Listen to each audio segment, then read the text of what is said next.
Hello everyone, in this video I will show you how to set only admin can send messages in WhatsApp group. Basically it's pretty easy, just follow the steps I do to not make any mistakes.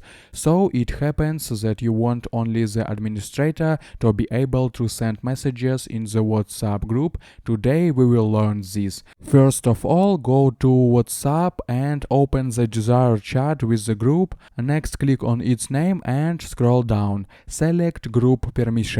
On this page, we disable sending messages and can disable group editing. We return to the chat and see that only the administrator can really edit anything and send messages. That's how easy it is. Be sure to watch the entire playlist about WhatsApp on my channel or follow the link in the description. I am sure you will learn a lot. I hope guys this tutorial made your life a little bit easy and you like this video. Subscribe to my channel and write your comment. Goodbye. Have a nice day.